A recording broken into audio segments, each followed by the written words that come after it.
There aren't many plants that I know of anywhere that are tough enough, some might say daft enough, to put on a display of flowers through a covering of snow, right in the middle of winter.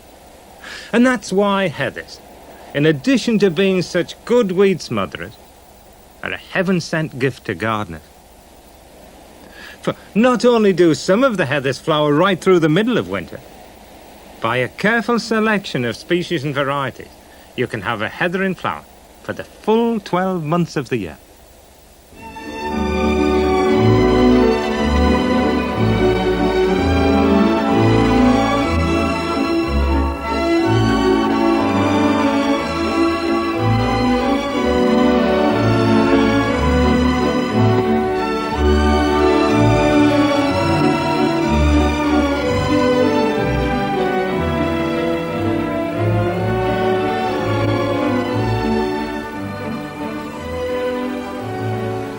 The best known of the summer flowering heathers is Schuyli Calluna vulgaris, the ling of our moorland.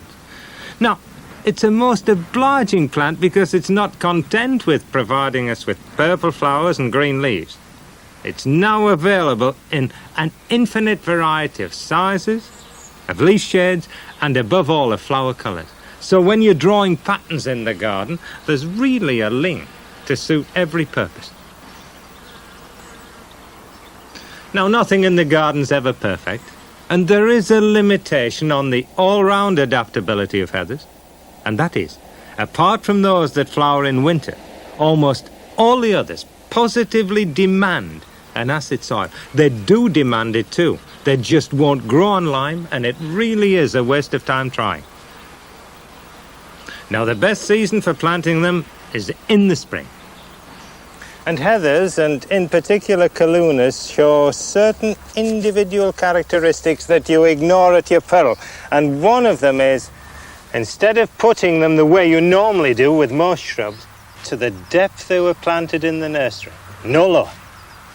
With heathers, you bury the root ball so the base of the ascending branches are buried. And then by mulching up with peat, you encourage those stems to root, and you get a much stronger plant because it's got 2 or 3 root systems. And another curious quirk of the heathers, that instead of starting as most shrubs do that have any sense, to grow from below the old flower truss, heathers actually start growing from above it. There's an area of bare stem, and then you move up. And that's where the flower was carried this year. Again, the area of bare stem, and again the shoots starting to grow up above it. In other words, you're getting a very leggy plant. Now, I would take that stem back to there to really make it start work again. Rather violent that, but it's not doing the plant any harm. That very certainly wants to come back to there.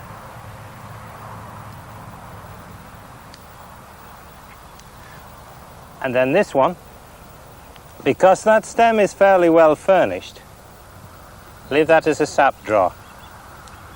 Tuck it back to there, and that one back to there. And you don't have to waste these little cuttings that you're taking off, because at this time of the year, they will root very, very quickly indeed. Handful of peat in the bottom of the hole, because heathers love peat as no other shrub I've ever grown loves it, apart from rhododendrons. More peat round. And then backfill, firm in. And then finally that mulch of peat on top of the soil, just working it in round the branches so the bases are buried. That's a moisture-conserving mulch. It encourages a new root system, fibrous in the peat mulch, and makes for a strong, well-furnished plant. Beautiful. Looks handsome already. And the distance apart, well, with a strong growing calluna like this one, I would give it about 18 inches. I know that's leaving a lot of bare soil, but I'm a great believer in encouraging a plant to cover ground and provide a healthy growth that's going to flower very well. Exactly the same thing again. There was the old flower truss, the new growth starting above it. Snip it back. Snip it back.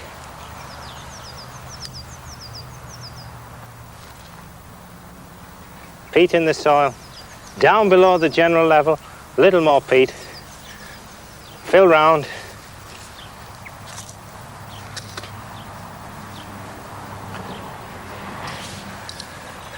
That won't even know it's left its native moorland, and will provide flowers this year too.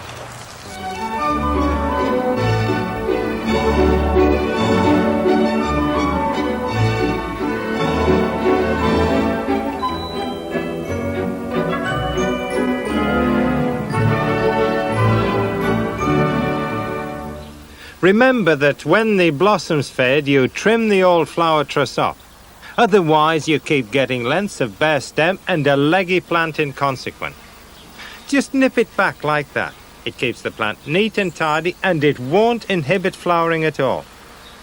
And if you've got a lot of plants, then use a pair of secateurs or shears.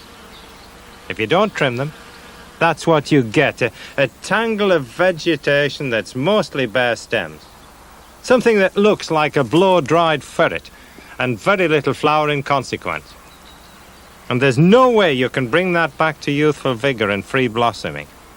So trim your heathers as soon as they've finished flowering. Oh, and don't forget those tips you trim off. Don't waste them, for they do make excellent cuttings and root very quickly if you put them into a compost of peat and sand.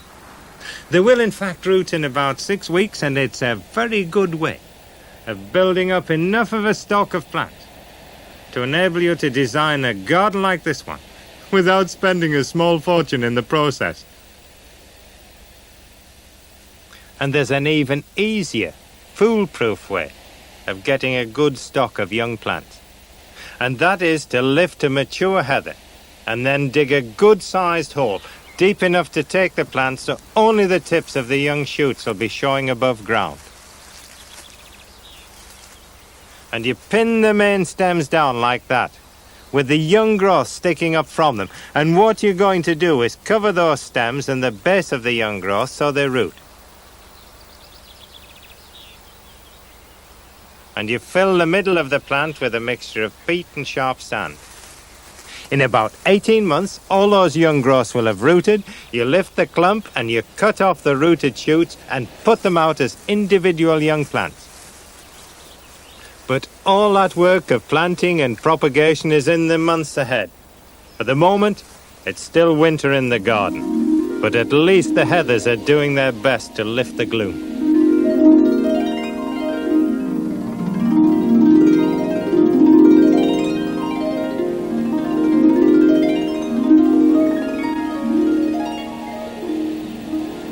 Don't just think of heathers as flowering plants, you know. Some of them have very attractive foliage, and the foliage is perennial. It's there the whole year round. Now take Erica vegans Valerie Proudly, which is this one.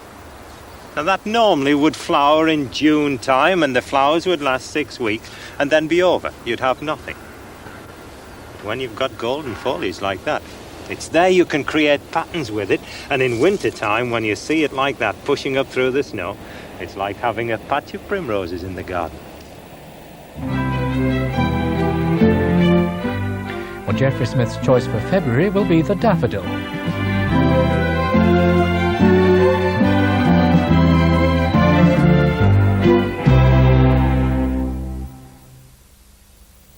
Next Sunday, there's more from Geoffrey Smith's World of Flowers, when he takes a look at the origin of old roses. That's next Sunday afternoon at 4:50 here on 2. The crushed tea leaves. Look at that. If the people 100 years ago could have seen those, I don't think they'd have believed it. And yet we take them for granted. They are perfect.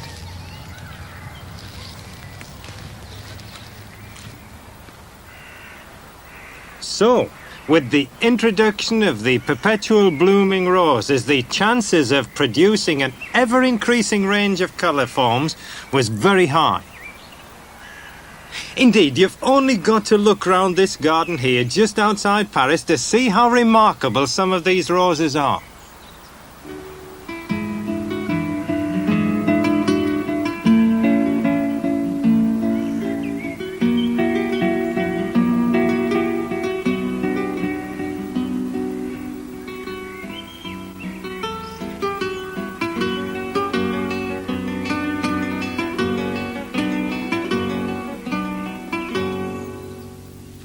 France was to become an important centre of interest for roses, and an interest that had the royal seal of approval. A lovely building. That's the Chateau Malmaison, which was the home of the Empress Josephine, who, of course, was the wife of Napoleon Bonaparte. And Josephine's passionate interest was gardening. Her agent scoured the world for plants to fill her garden. But the plant most particularly associated with the name was the rose. And she collected in the garden here at Malmaison every species and variety that was in cultivation, over 250 different sorts of roses. That is a quite incredible achievement, even for a woman like Josephine. Imagine the difficulties of transport. How do you get live plants from the far corners of the globe into the garden here at France? And the incredible thing that I find about the whole story of Josephine is the fact that during the whole time she was making the garden, Great Britain and France were at war. But that didn't stop her getting plants from England. She had a nursery in Hammersmith where she ran up a bill for thousands of pounds for new plants. That's marvellous. That is quite extraordinary to me. And even more extraordinary is that if the British boarded a French ship, a prize of war, and they discovered packages of seeds or plants on board addressed to Josephine, they had to be immediately dispatched to the garden at Malmaison. What a very civilized attitude towards the business of war. The Empress Josephine must have been an intelligent and charming person, because although her garden's no longer as it was in her day, you can still glimpse an elegance that's truly French. And more important, you can feel her personality expressed in the place.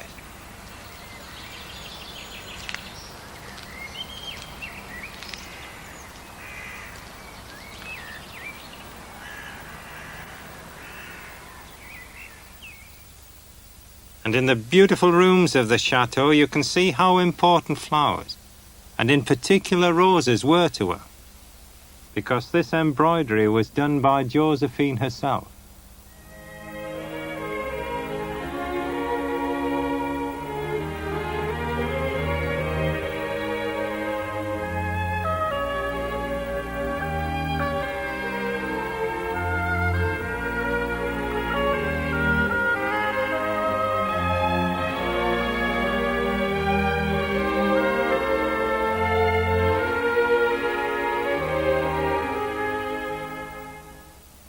So proud was Josephine of her collection of roses that she commissioned a Belgian artist, Pierre-Joseph Redoute, to paint them for her. Now, in the National Library in Paris, I found the volumes of his finished paintings, and how very, very lovely they are.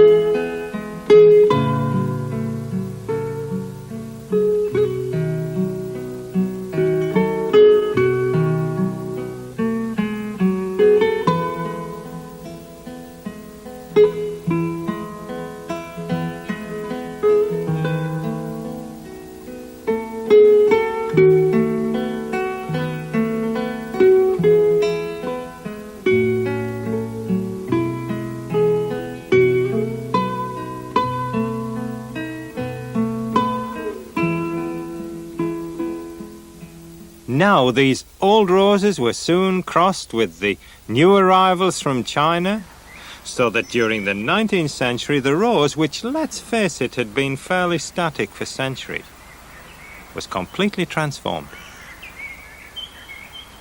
It was changed in growth, in flowering time, in the colour of the flowers, and in the fragrance. But these changes came about more by chance than by design, because growers just let nature take its course by planting the bushes next to each other and then awaiting the consequence. And one of these chance crosses happened on the other side of the Atlantic in South Carolina between Parsons Pink and the Musk Rose. And that produced the Noisette hybrid climate. That was a most important accident, as so often happens in garden.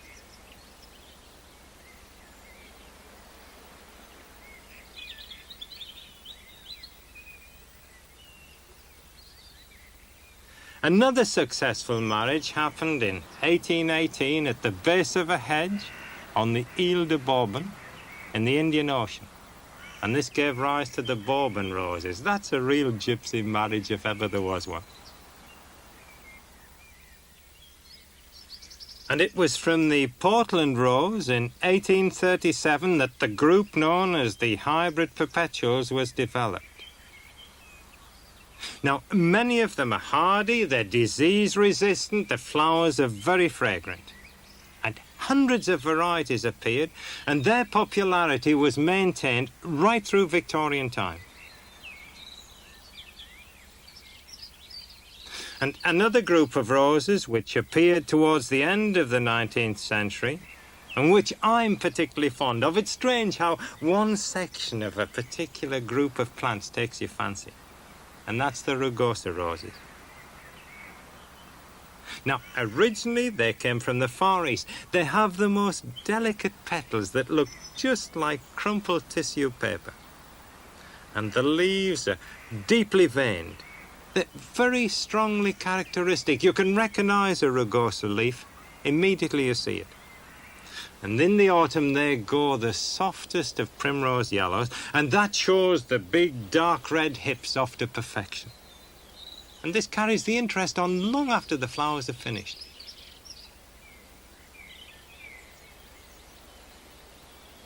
And it really is wrong to use the term old-fashioned to describe these roses in a derogatory sense, as if they were being preserved as museum specimens at the expense of something better.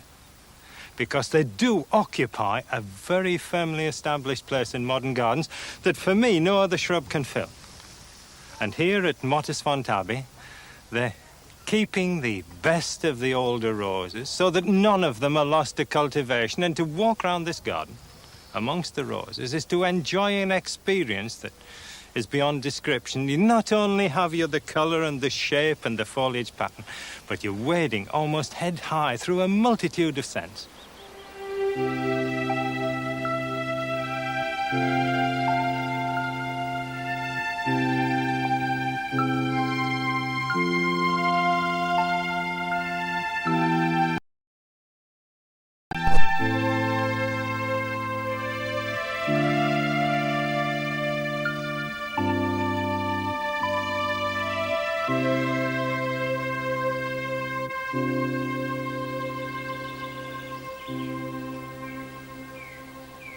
But it was back in France that the next major developments in the history of the rose took place. The hybrid perpetuals weren't by any means perfect. They were the best roses they could get at the time, but they weren't perfect. The colour range was limited, and often you got a massive early flush of blooms, and that was followed by a sporadic late summer and autumn blooming. It was intermittent. What was needed was the elegance and the delicacy of the tea rose and the toughness of the hybrid perpetual. Get those two together and you'd got a cracking good plant. And this happened in 1867 when the first hybrid tea rose, La France, appeared on the stage. The name of Lyon, a town here in the Rhône Valley, occurs several times in rose history, usually in connection with some important advance in rose hybridization. So it seems sensible to come and have a look and see why.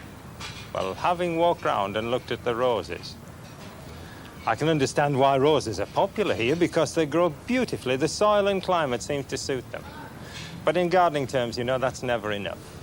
You need a joining of minds. There needs to be several people within the same area with a passionate interest in the same subject.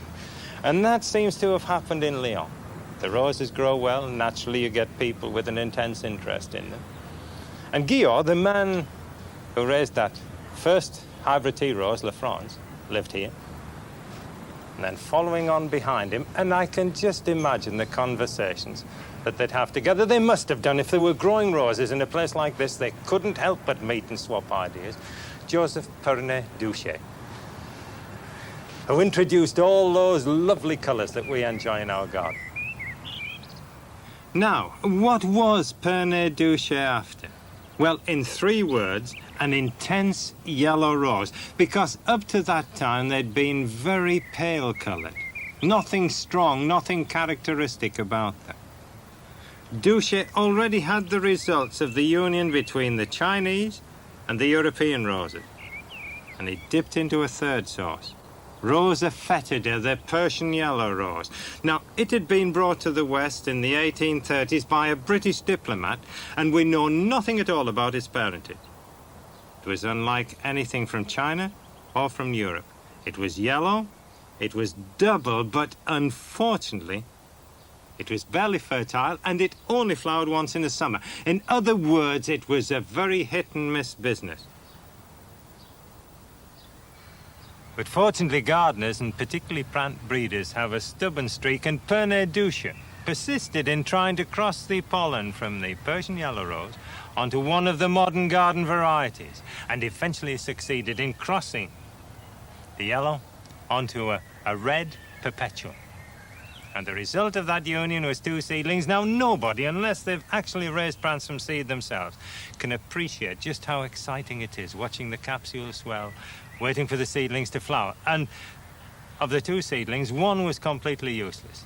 The other was Soleil d'Or. Not a very exciting rose by modern standards, but from that one flower, and from Pernet Duché's persistence, we've got most of the orange and yellow and tangerine shades that grace our gardens today.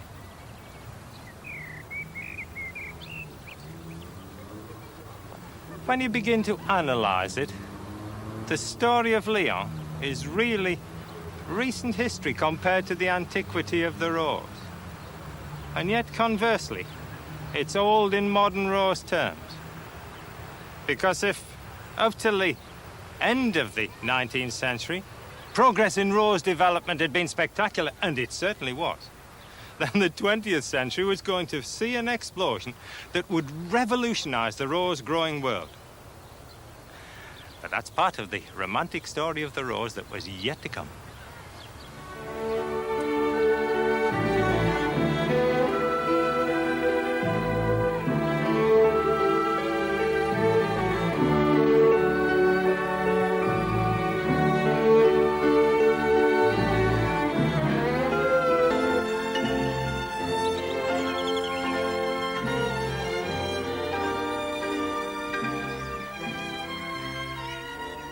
One of the most familiar sights in our gardens in the summertime is of roses in full bloom. And when you see a bed like this, it's not really surprising to learn that there's such a popular garden flower. Now, 8 out of every 10 gardens grow roses of one sort or another, and over 30 million rose bushes are sold every year. This popularity, I think, is due not just to the beauty of the flower, but also to the tough constitution of the modern rose. It'll grow in almost any soil or situation. It's able to stand the most severe winters. It'll provide flower in the garden from June until December. And yet the modern rose didn't happen by an accident of nature. It happened very much by the intent of man.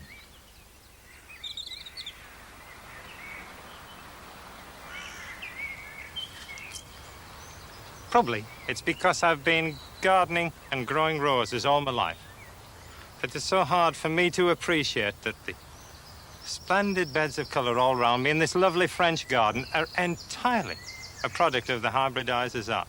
But it's true, it's an intermingling of East and West that couldn't possibly have happened naturally. They were too far apart. It's a blend of the delicacy of the China rose with the robust hardiness of the hybrid perpetual. And it was in France that the first HT rose as we know it was produced by a Monsieur Guillaume. And what else could you call it? but La France. And it had all the qualities that they'd been searching for.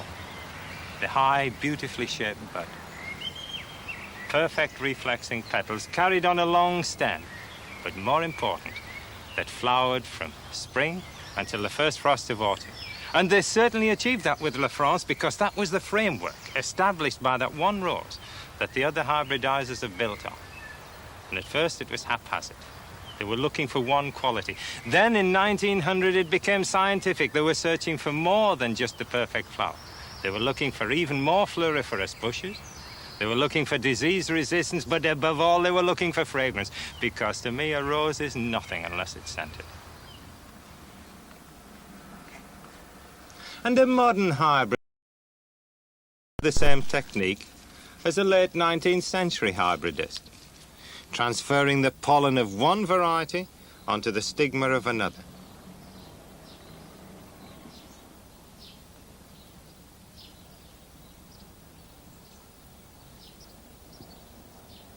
And then he allows the flower to set seed, and in due course will sow the seed that results from the initial cross-pollination. And it really is a game of chance, this hybridizing. You're never quite sure what you're going to get.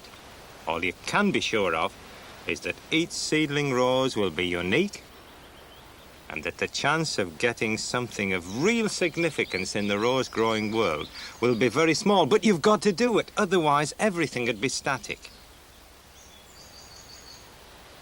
And it's a process that's changed so little in the last 100 years or so. And here, in the city of Lyon in France, lived one of the greatest hybridizers of all time, Joseph Pernet Duché. He was very aptly named the Wizard of Lyon.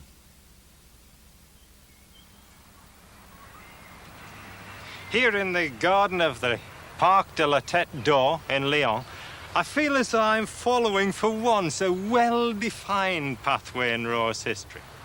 So often, you know, the threads are tangled, the picture is confused. But here in this place, the milestones are well marked. It's easy to follow, because it was in this very garden that Joseph Pernet Duché did so much of his work with the breeding of the hybrid tea roses.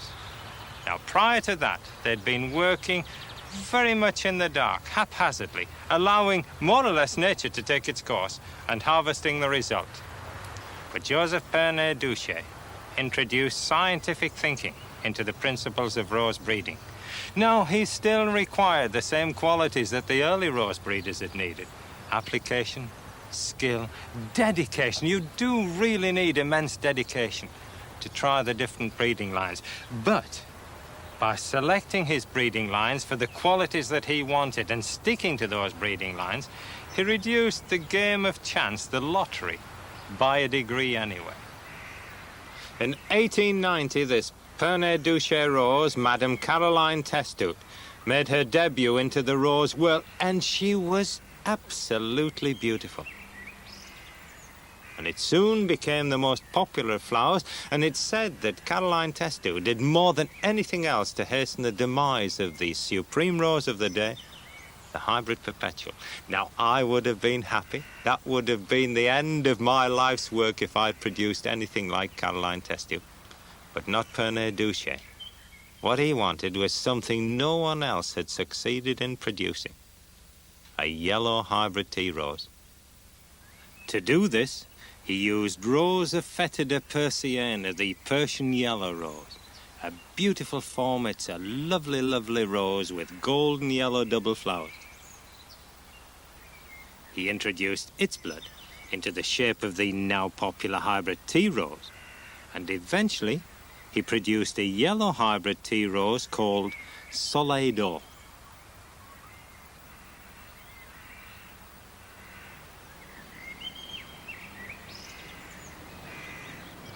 It's given to few people to push back the frontiers the way Joseph Pernet Duché did.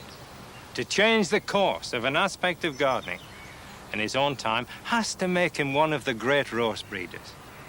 And the results of his work, well, you can see them all round us. All the varying colors of the hybrid tea rose, you can say, had a beginning in Joseph Pernet Duché.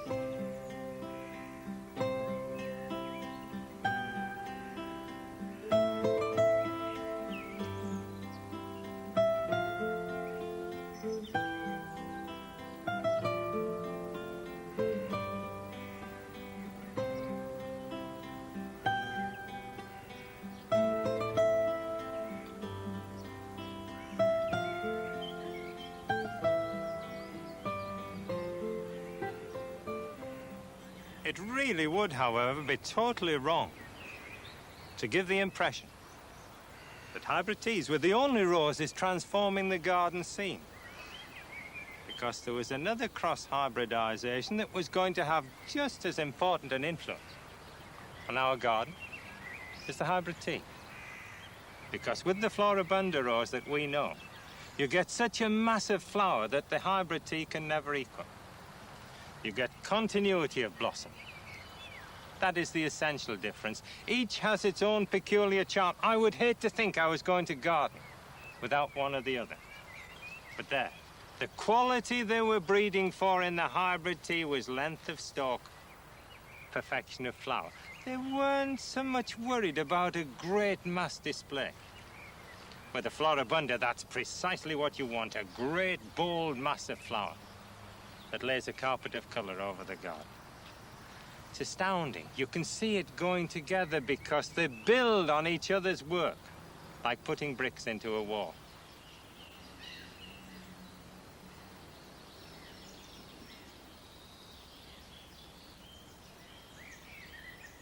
Now, Floribundas also owe their origins to the work of French hybridists, because it was in France at the end of the 19th century that a cross was made between a China rose and a Japanese rose, a Rosa multiflora. And they were pollinated to produce a rose that had clusters of flowers borne at the end of short stems, and these were called. Step by step, the progress continued. They wanted bigger flowers and taller bushes. And so these polyanthus were crossed with hybrid tea types to produce a hybrid polyanthus. And this first cross was made in Denmark in 1924 by a man called Sven Poulsen. And they were so good that everyone soon latched on to this new strain, and they were making crosses all over the world. And then in the 1950s, the Americans christened them the Floribunda types. And now the rose offered not just a single perfect flower, but a whole bush covered with color. And that's why the Floribunda has become the most popular of bedding roses. It's a focal point of summer in parks and gardens the whole world over.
If there's one modern rose that stands head and shoulders above all the others, it's this one, Peace, a hybrid tea of exquisite shape.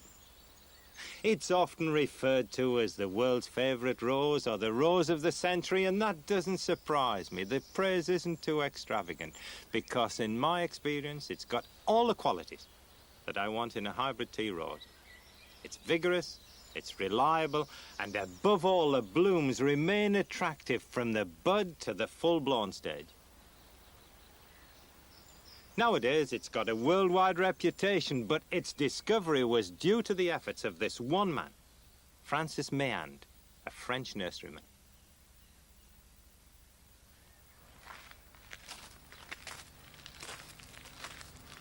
And it was here, in what was once the Meilland nursery just outside Lyon, that the rose originated.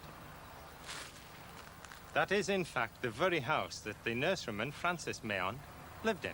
And you can imagine him coming out to work one day to do what he'd done for years, cross-hybridizes roses.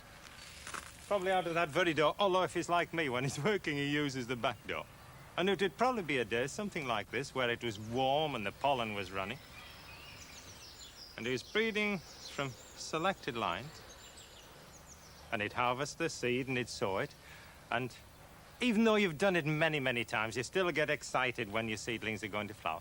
And he'd go to check and he'd look down the rows, and amongst the flowering seedlings, he noticed one particular flower. Probably an untrained eye wouldn't have seen the characters that he was looking for, but he saw it was something special. So again, he did what nurserymen do. He budded it onto a stronger rootstock, which brings more power into the flower.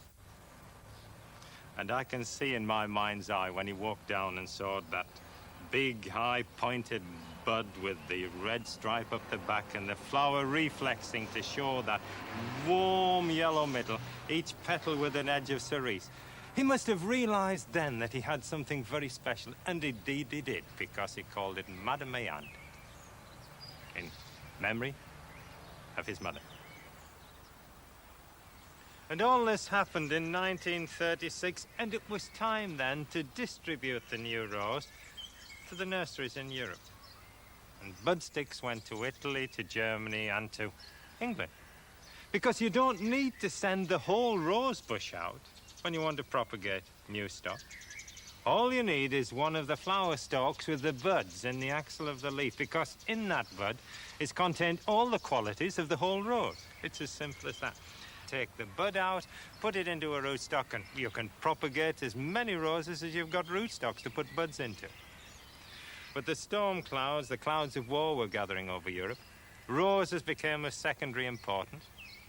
But fortunately, on almost the last flight out of Free France, somebody had the foresight to send the bud sticks, the propagation material of this rose, to America. And there, immediately, of course, being businessmen, they saw the potential, so they propagated it by the thousand.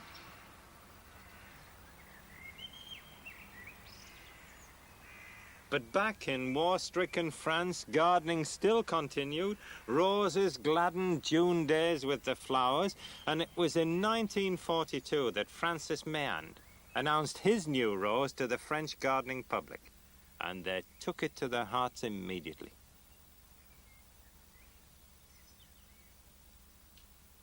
In 1945, on the 29th of April, and the legend continues, it grows, stone built on stone. Just as the Allies were capturing Berlin, the Americans decided to call this magnificent rose peace. And Francis Meilland, he must have been heartbroken, you know, when he realized that this rose he'd produced had another name. But he summed it up very philosophically. And he said, just imagine, all these thousands of roses would have been lost if I'd overlooked that tiny seed, or if that same tiny seed had made a meal for a hungry mouse.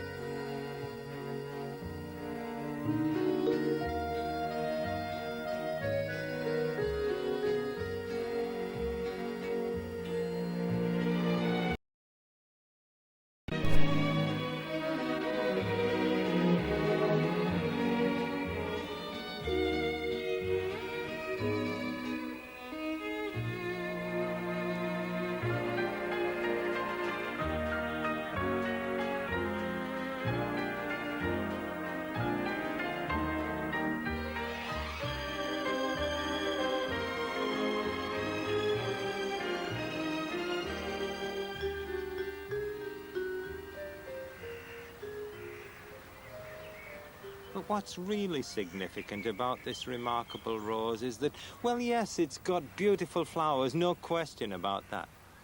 But more than that, look at the power in those stems.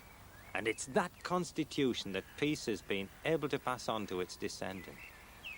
It's provided a new generation of extra vigorous roses, like Chicago Peace. This was a colour sport of peace. It occurred naturally. And it's got copper and pink as the colours predominating.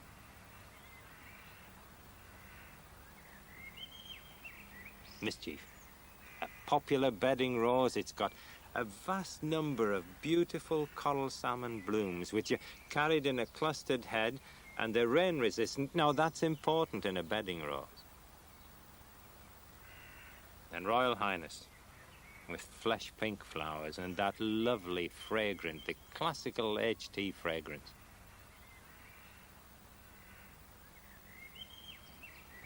It seemed to me after the war, that Britain became the focus of the rose breeding world, with British growers having an increasing influence on the introduction of new varieties.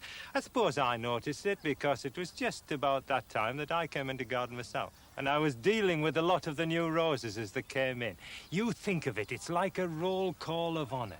Wendy Cousins, Evelyn Fyson, Grandpa Dixon, and my own choice, Little Blessings. It really is the most handsome rose, because the only reason I can think of for them having such a tremendous influx of new varieties, the demand was there. The public wanted to surround themselves with beautiful things, and what more lovely than a rose?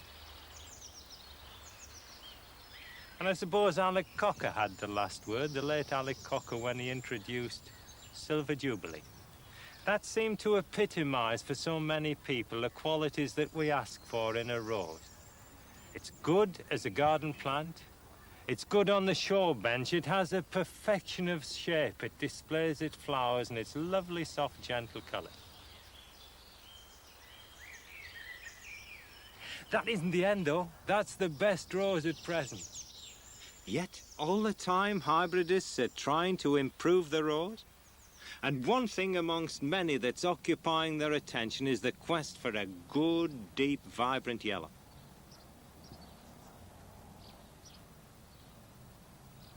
Now, this wild rose from Iran, Rosa persica, has the right colour, but not the quality of flower. So they're using this one as a parent. And for the first 10 years, every attempt at getting the blood of persica into a modern shrub rose met with total failure. But persistence and rose growers throughout time seem to have plenty of that. It's beginning to show results. For example, crossing persica with the shrub rose ballerina. They've got a plant, well, it shows promise.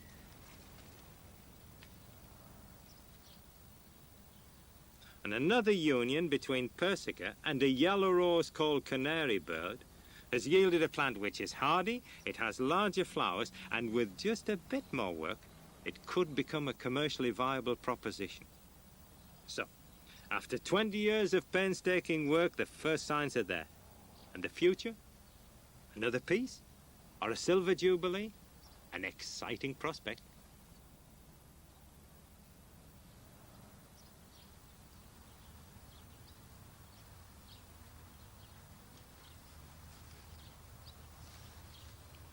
Suddenly, while I was walking around the garden there, I was struck by the thought, where are the roses that we grew in our gardens 30 years ago? They've gone. They've been superseded by new, improved varieties. Quite extraordinary. The revolution that's taken place in my lifetime. And that, in garden history terms, is a comparatively short space of time. And I've got to keep telling myself again and again and again that these couldn't have happened naturally. They're entirely a product of the rose hybridizer's art. Lovely though they are, they're man-made. And I look at that and I say, could you have anything better? And rose growers 50 years ago were saying exactly the same thing. So just as a rose grower 50 years ago couldn't have projected and visualized what we'd be cultivating in our gardens now, so I can't possibly imagine what roses will be like in 50 years' time. With new, improved scientific methods of breeding, there's whole avenues opening up. So they'll change, that is for sure, no question about that. One thing won't change. I've got one consolation, that rose growers then, I'll be saying as rose growers have said for centuries, that the best place to be on a summer day like this is in a rose garden with roses in bloom all round me.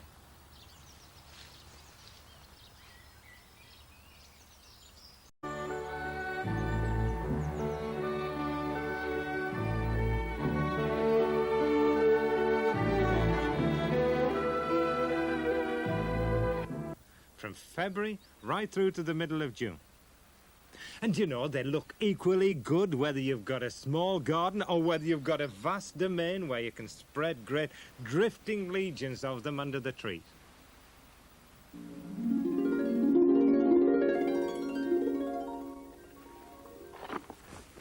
Daffodils are one of those lovely informal flowers that I hate to see planted in straight rows in beds, all regimental. They're a wildflower. They look much better if you scatter them casually down a border, as if they'd seeded themselves. Choose sound, disease-free bulbs. They don't want to be soft, they don't want to be into growth, and most important, they want to be planted early, the end of August, beginning of September, and then they've got time to establish a really good, strong root system before the cold weather stops growth for the winter. And that way you get a powerful flower. And the best way to get the informality is just to get a handful of bulbs, choose the place where you're going to put them in, drop them like that. It's as if you were feeding chickens with daffodil bulbs. Scatter them down the border. And then you get some bulbs close together, others casually wide apart, as if one daffodil had grown there and then seeded. One thing you don't do, never put daffodils into freshly manured soil. They don't like it at all. The soil wants to be in good condition, and in my experience, they like a fairly heavy soil, with probably a little bit of leaf mold if you've got it, or peat well down, because they do like moisture. Depth of planting. Well, I put them somewhere round about 6 inches down, but it depends on the size of the bulb. A big bulb, a really powerful bulb, would want to go 8 inches down.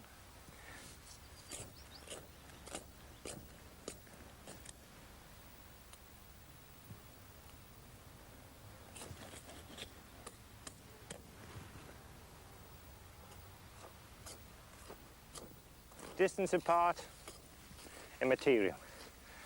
As long as you don't get them all too close, because after all, when they get overcrowded, they'll tell you quick enough by not flowering, and then all you do, dig them up, divide them, and replant them in well-prepared soil.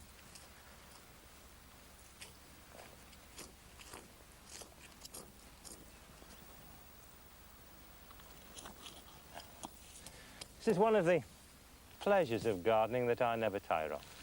Here it is, the end of summer. And yet I'm anticipating spring by planting bulbs. That's continuity.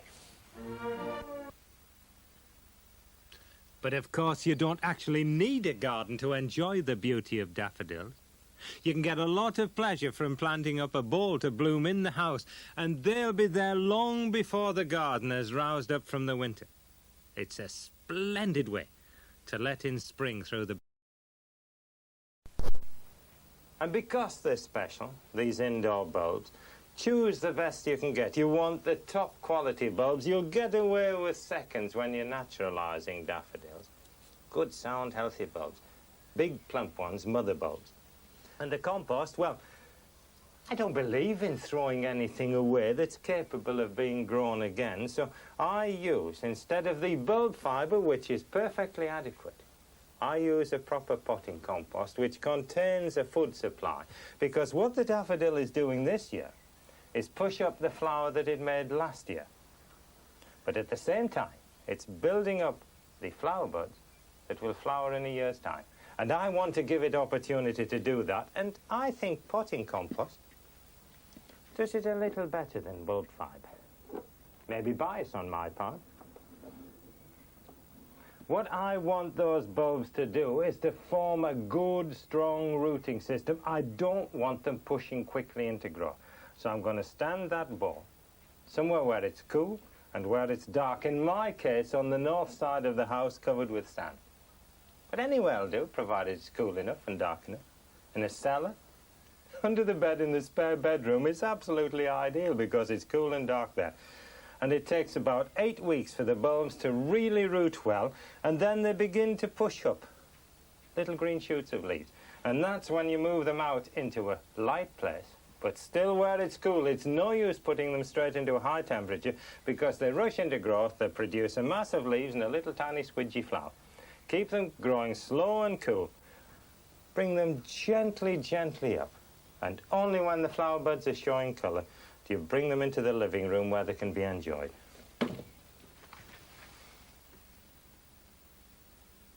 And by planting up the bulbs in mid-September, you'll be enjoying flowers like this in January.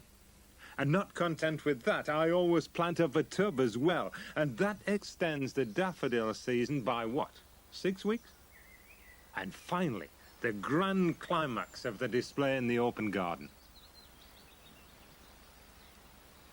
But even in the best organised garden, all good things come to an end and at last the flowers die. And that's when you make sure that you're going to get just as good a display next year. See, with a choice clump of daffodils like that, you don't want them wasting their energy on seed production. After all, you're not going to let them seed all over the garden, and you imagine how much food material it takes to produce a pod of seed. So what you do, sniff them off like that. Another one there. Just taking the top off.